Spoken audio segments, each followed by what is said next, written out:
Chapter 36 Boons Granted to Lobhasura. Om Shri Ganeshaya Namaha. Daksha said, O eminent Muni, I have been blessed by listening to the magnificent Chaturthi Vrata. I am content. O Yogesha, Lord of Yoga, please narrate the legends which have the power to bestow all siddhis on Ganesh devotees about Gajanana who incarnated to kill Lobhasura. Mudgalacharya replied, I shall narrate this ancient legend, listening to which bestows siddhis. Once, Shankara, Devas and Munis were seated on the majestic Mount Kailash in the Himalayas with Parvati and his Ganas.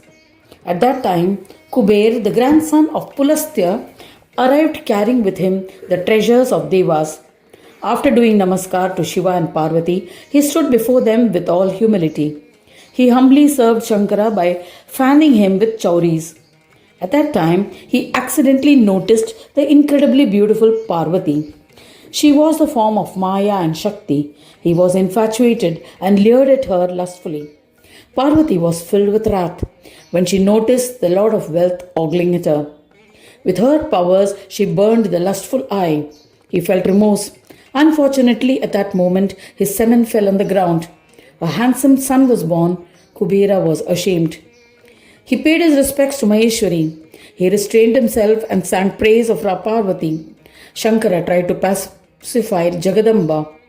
Jagadamba spurned his request to accept the infant as her child. The behavior of Kubera was like the one who has committed incest with his mother. Unborn was as a result of this crime. So Brahmins named him Lobha, greed or desire. Kubera took his son Lobha and returned to his abode. Lobha grew at Kuber's abode. Muni Narada learned that Lobha was at Kubera's abode.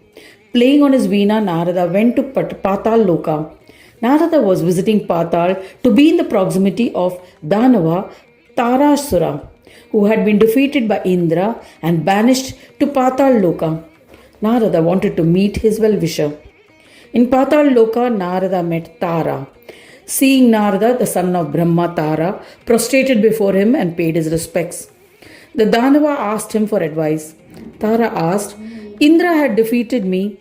He had ruthlessly battered many Danavas. Now, please advise us, O eminent Muni, what is the appropriate path? Narada narrated the story of Lobha. A son Lobha was born from the semen of Kubera. He now lives in the city named Alka. You must bring and nurture the son of Kuber here with respect. You will get all that you desire and will attain success by doing so. There's no doubt about it. Heed to my advice. Having said thus, Narad Muni disappeared. Tara was overjoyed. He considered himself fortunate. Tara reached Alkapuri and using his powers of Maya, abducted Lobha who was asleep and returned home. When Kubera learned of this, he did not exhibit any grief. He had been born as a result of an unfortunate consequence. Therefore, he had no affection towards the child. Tara, however, happily nurtured him with love. He enjoyed witnessing the child's playfulness. While playing with other children, he would easily uproot a tree. As he became older, he could crush rocks just with his palms. Seeing these pranks of the child, the Danava was amazed and delighted. He considered himself blessed. When the child was 5 years of age, the powerful Tara performed his thread ceremony. He was taught Vedas under the tutelage of the disciple of Shukracharya. He acquired the knowledge of demoniacal deeds, Asuric Maya, which could stupefy Devas. He became well versed in weaponry. Lobha became a learned and wise man.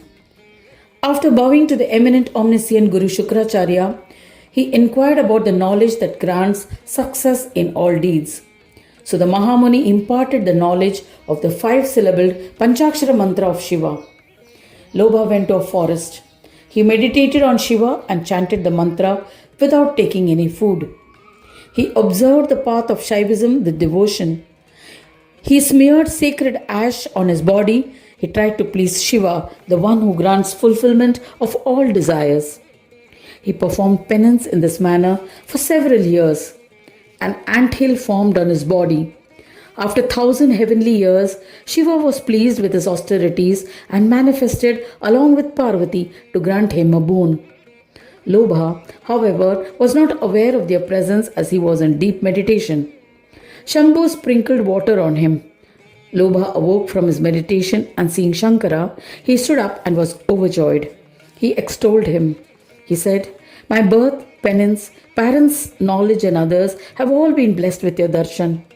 O Maheshwara, you are verily the eternal Brahma. What can I say in your praise? Yet I sing your praise inspired by your darshan. O Vishwanatha, to one who pervades within everyone, I bow to you. To Shiva, to one who is endowed with innumerable attributes, I bow to you. To the three-eyed one, to Mahadeva, to the consort of Shakti, to the one who is without attributes, to the one who is the driver of attributes, I bow to you again and again. To one endowed with immeasurable strength, to the Lord of the mountains, to Girisha, to the one whose flag has a bull as an emblem, to the one who exists in all three forms of creator, preserver, and destroyer, I bow to you. To the one who is capable of doing and not doing, or doing otherwise, I bow to you. To the one who is forever devoid of infatuations, to Mruda, I bow to you. To the one who is self-dependent, to Paresha, to the one who conducts his divine plays as Sahaja Brahma, I bow to you repeatedly. To the one who carries the Trishul, to the Lord who lives in Kailash, to the one who smears ash from the funeral pyre on his body, my prostrations to you always. To Digambara, to the all-bestowing, I bow to you. After extolling Mahesha in this manner and pleasing him, he joined his palms in reverence and stood humbly before him, with tears of joy in his eyes. Mahadeva was pleased with him. He said, "O illustrious Danava, ask for what you truly desire as a boon. I shall fulfill all your wishes. I am pleased with your penance, and this stotra which you have composed, this stotra will enhance the love for me and will bestow enjoyments and liberation to the one who reads or listens to it. There's no doubt about it. O Daitya leader, the one who reads or listens to it will be beloved to me, and I shall fulfill all his wishes instantly." Hearing these words of Shiva, Lobhasura was filled with joy.